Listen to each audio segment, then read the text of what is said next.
उसामा क्या को हमको नहीं लगता है कि वो लड़का पढ़ा लिखा लड़का है, बाहर से पढ़ के आया, लॉ किए हुए वो भी। और उसामा को जिस तरीके से अरेस्ट कोटा में किया गया है उसमें बिहार पुलिस का संलिप्तता रहा है। और कोई वैसा आपराधिक छवि उसका नहीं है, कोई आपराधिक उसका इतिहास नहीं है। लेकिन साहबुद्दीन जी के अंदर जो क्वालिटी था उससे आप किनारा नहीं कर सकते। तो उन्होंने बहुत कुछ दिया आरजेडी को। उनके वजह से जो एक मुस्लिम वोट बैंक था वो आरजेडी की तरफ जो झुका, वो सिर्फ और सिर्फ अगर कहें तो साहबुद्दीन की वजह झुका ही रह गया। और देखिए वो आदमी का एक क्वालिटी था कि वो आदमी टूट गया लेकिन झुका नहीं। अच्छा। और हम लोग वैसे ही लोगों को मानते हैं जो किसी के सामने झुकना पसंद ना करे। तो साहबुद्दीन जी से हम लोग को बहुत कुछ सीखने को भी मिला था, क्योंकि जब साहबुद्दीन की मौत हुई उस वक्त जो आरजेडी का रवैया था, क्योंकि आरजेडी अगर चाहती तो नीतीश कुमार उस समय गठबंधन में थे और सबसे बड़ी पार्टी थी, सबसे ज्यादा इनके विधायक थे उस समय, ये चाहते तो उस समय इनको बाहर रख सकते थे नीतीश कुमार पर दबाव बनाकर, लेकिन लोगों ने नहीं किया। कहीं आरजेडी अपने पैर पर कुल्हाड़ी मार रही है और जो माई समीकरण में वाई से एम जो है जुदा हो जाएगा अगर यही रवैया रहा तो, क्योंकि जदू रघु तो भाई भाई थे, अभी है नहीं। अभी हमारे साथ मौजूद हैं अमृतांशु वक्त, जो किसी पहचान के मोहताज नहीं है। अगर आप पटना मगध के क्षेत्र से आते हैं, अगर बिहार के अलग अलग क्षेत्रों से भी आते हैं तो आप इनके बारे में अच्छे से जानते होंगे। आज इनसे हम बात करेंगे मरहूम पूर्व सांसद मोहम्मद शहाबुद्दीन के पुत्र उसामा साहब की जो गिरफ्तारी हुई है उस पर इनका क्या कहना है और इनका क्या राय है इस पर। सबसे पहले आपका स्वागत है न्यूज एक्शन बिहार में। धन्यवाद आपका। तो क्या कहिएगा, जो मरहूम पूर्व सांसद शहाबुद्दीन साहब का मामला सामने आ रहा है, कहा जा रहा है आरजेडी फंसाने का प्रयास कर रही है, आरजेडी पर तमाम विरोध जताया जा रहा है, लेकिन कहा जाता है कि शहाबुद्दीन ही ऐसे व्यक्ति थे जो आरजेडी को सींचने का काम किए, खाद पानी डालने का काम किए। इसमें कोई शक नहीं। आरजेडी अगर एक बड़ी पार्टी बनी और माई समीकरण खुलकर सामने आया था तो उसमें काफी हद तक अगर कहें तो उसमें जो समर्थन था, उसमें जो सहयोग था वो शहाबुद्दीन का था।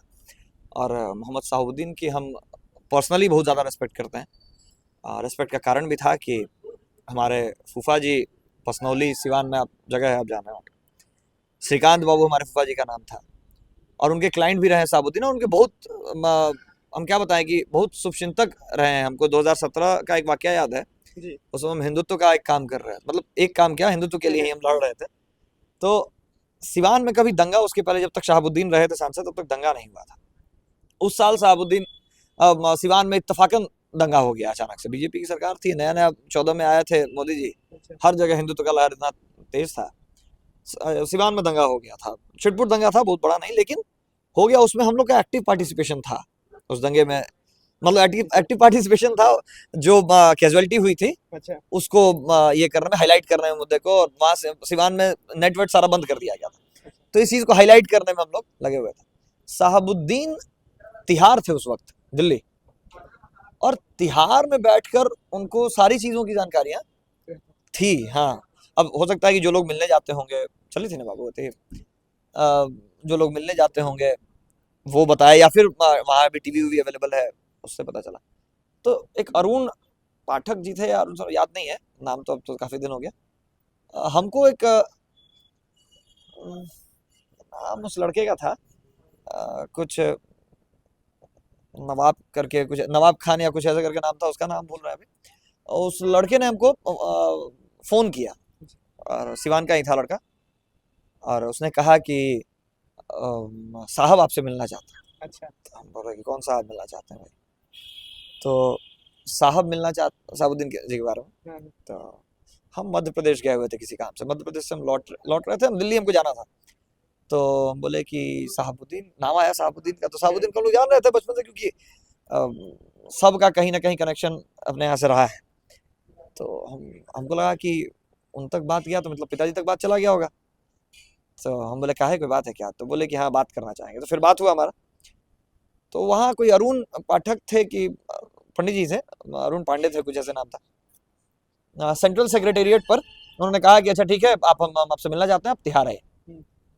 हम सोचे कि भाई तिहाड़ जाना है, उसके पहले हम तिहाड़ नहीं गए थे, 17 के पहले हम तिहाड़ जेल नहीं गए थे। तो हम बोले कि अच्छा ठीक है, तो कैसे जाना है? तो सेंट्रल सेक्रेटेरिएट पर आप मेट्रो चेंज कीजिएगा। वो सारा चीज़ हमको बता दिया गया। हाँ, कि वहाँ पर एक ब्लैक कलर की पजेरो लगी रहेगी, आपको उसमें बैठ जाना है, वो आपको तिहाड़ लेकर जाएगा।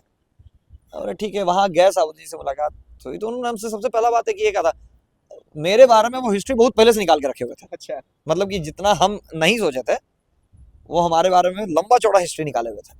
और उस समय वो हमको बोले कि आपके परिवार से हमारा बहुत गहरा पारिवारिक संबंध है। तो हम थोड़ा सा घुमा रहे थे, तब तक वो बात बोले कि श्रीकांत बाबू हमारे बहुत ये रहे हैं हम। और श्रीकांत बाबू बहुत, जो फूफा जी थे, बहुत ज़्यादा नामी वकील थे सिवान जिला के। तो उसके बाद उन्होंने बताया कि देखिए, आपको हम सिर्फ समझा रहे हैं, हमारे रीजन में कभी दंगा नहीं हुआ था, सिवान में नहीं हुआ है, और हम नहीं चाहते हैं कि आपके वजह से माहौल खराब हो जाए सिवान का, क्योंकि हमको सिवान से बहुत प्रेम है। तो उस व्यक्ति का बात हमारे दिल पर बहुत ज़्यादा ये लग गया था, क्योंकि हमको याद था फूफा जी लोग कहते थे कि शहाबुद्दीन नहीं रहते तो शायद सिवान जिला में ये नक्सलियों का जो बोलबाला होता वो बहुत पकड़ तेज हो गई होती। अगर फॉरवर्ड वहाँ सर उठाकर जी रहे थे तो उसमें शहाबुद्दीन फॉरवर्ड क्षेत्र को बहुत ज़्यादा मदद किया। हाँ, भले ही आरजेडी से थे, माई समीकरण था, लेकिन सिवान में शहाबुद्दीन की वजह से कम्युनिस्टों की हिम्मत नहीं बढ़ी थी। तो इस वजह से भी हम रेस्पेक्ट करते थे। और दूसरा, जब फूफा जी का नाम ले लिए तो हम थोड़ा साइलेंट हो गए कि कहीं घर तक बात पहुंच जाएगी। तो उन्होंने कहा कि और आपसे तो बहुत पुराना, तो आप हमारे बेटे जैसे लगेंगे, हम आपको बस इतना कहेंगे कि इस चीज़ से दूर रहें, ठीक है। तो हम वहाँ से लौटे, बहुत अच्छा से समझा पांडे जी को बोले कि इसको इनको खिला पिला दीजिएगा, ये वो हमारे बहुत करीबी के हैं। फिर मदन अंकल थे परस बिघा वाला, उनका भी नाम लिए, जानते थे कि हम लोग साथ रहते हैं। तो सारा इंट्रोडक्शन पहले क्या, तो मेरा सारा वो बायोडेटा निकाले हुए थे पहले से। अच्छा। तो हम उस दिन, हमको लगा कि यह व्यक्ति, देखिए पढ़ा लिखा डॉक्टर शहाबुद्दीन, पढ़ा लिखा व्यक्ति का एक अलग आभा होता है, बात करने का तरीका अलग होता है। ठीक है, दुनिया के लिए बहुत बड़े वो बाहुबली थे, लेकिन शहाबुद्दीन जी के अंदर जो क्वालिटी था, उससे आप किनारा नहीं कर सकते। तो उन्होंने बहुत कुछ दिया आरजेडी को। उनके वजह से जो एक मुस्लिम वोट बैंक था, वो आरजेडी की तरफ जो झुका, वो सिर्फ और सिर्फ अगर कहें तो शहाबुद्दीन की वजह झुका ही रह गया। लेकिन जब उन मरे, शहाबुद्दीन के लिए जब समय आई, और याद होगा कि जिस समय आरजेडी की सरकार आई अचानक से 2015 में, और 3 दिन के लिए शहाबुद्दीन बाहर आए, जैसे ही छूटे बड़ा काफिला निकला। बहुत हमको भी खुशी हुई थी, हम खुद मिलने के लिए, जाने के लिए सिवान के लड़कों ने इनवाइट भी किया था कि भैया मिलना चाहिए, चलना चाहिए। अभी सोच ही रहे थे, तब तक में नीतीश कुमार ने फिर सुप्रीम कोर्ट में फाइल करके इनको अंदर करा दिया। अच्छा। और सिर्फ किस लिए, तो उन्होंने कह दिया था कि परिस्थितियों के मुख्यमंत्री। अच्छा। और देखिए, वो आदमी का एक क्वालिटी था कि वो आदमी टूट गया लेकिन झुका नहीं। अच्छा। और हम लोग वैसे ही लोगों को मानते हैं जो किसी के सामने झुकना पसंद ना करे। तो शहाबुद्दीन जी से हम लोग को बहुत कुछ सीखने को भी मिला था। तो उनका बेटा है शहाब उसामा, और उसके साथ जो अभी हुआ है, क्योंकि जब शहाबुद्दीन की मौत हुई उस वक्त जो आरजेडी का रवैया था, क्योंकि आरजेडी अगर चाहती तो नीतीश कुमार उस समय गठबंधन में थे और सबसे बड़ी पार्टी थी, सबसे ज्यादा इनके विधायक थे उस समय, ये चाहते तो उस समय इनको बाहर रख सकते थे नीतीश कुमार पर दबाव बनाकर, लेकिन इन लोगों ने नहीं किया। शहाबुद्दीन की का एक तरह से हत्या ही कहेंगे उसको, उनका मौत नहीं था। शहाबुद्दीन जी की जब साजिशन हत्या षड्यंत्र के तहत की गई, उस वक्त भी आरजेडी के तरफ से कोई बढ़िया रिस्पॉन्स कोरोना के नाम पर नहीं मिला। उसी समय बिखराव शुरू हो गया था, जब वहां से विद्रोह शुरू हो गया कि मिलने ही लोग नहीं गए थे इनके परिवार से। कब गए, रितलाल जब पहुंच गए तब ही लोग पहुंचे शहाबुद्दीन का। तो ये चीज दिखाता है कि मतलब काम आपका निकला, अब आपके काम के नहीं रहे तो चाय में से जो मक्खी निकाल के फेंक दिया था, उस तरीके से इनके साथ व्यवहार किया गया था। उस चीज का दुख था, लेकिन अब क्या कर सकते हैं, क्योंकि जब आप सपोलों को पालिएगा तो डसेगा ही डसेगा। और उनका क्या नाम था, हिना साहेब का, उन्होंने भी स्टैंड क्लियर कर दिया था कि आरजेडी से मोह भंग हो गया, जिस तरीके का रवैया उनका देखने को मिला। ओसामा ने भी, चिराग पासवान जी से करीबी रिश्ते बताए जा रहे थे ओसामा साहब के। बिल्कुल बिल्कुल तमाम कहा जा रहा था कि हिना साहब चुनाव लड़ सकती है एलजेपी के टिकट से सिवान से। हाँ, तो इसी वजह से हमको बात, हमको लगा भी कि नहीं, आरजेडी का एक गुड फेथ जो था वो खत्म हो गया है साहिब फैमिली के साथ। और ये चाहते, बताइए, ओसामा क्या को हमको नहीं लगता है कि वो लड़का पढ़ा लिखा लड़का है, बाहर से पढ़ के आया, लॉ किए हुए वो भी। और ओसामा को जिस तरीके से अरेस्ट कोटा में किया गया है, उसमें बिहार पुलिस का संलिप्तता रहा है, और कोई वैसा आपराधिक छवि उसका नहीं है, कोई आपराधिक उसका इतिहास नहीं है।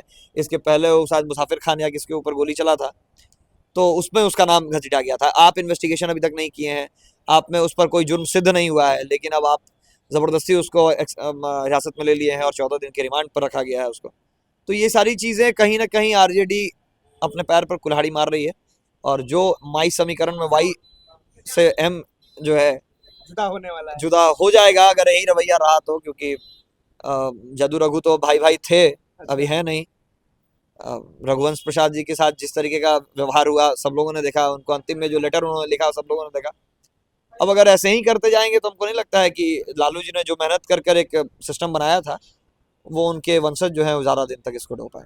ये मोहित समीकरण कहीं ना कहीं इस मामले से टूटने वाला है। टूटने वाला है कि नहीं पता, लेकिन ऐसे बरकरार भी नहीं रहेगा अगर सही समय पर इसके ऊपर ये लोग। कहीं ना कहीं ओसामा साहब को न्याय मिलना चाहिए। हाँ बिल्कुल, अगर दोषी नहीं है तो उसके साथ गलत नहीं होना चाहिए, हम इतना ही कहें।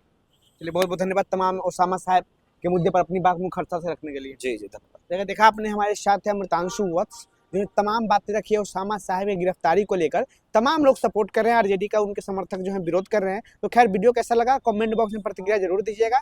बहुत बहुत धन्यवाद।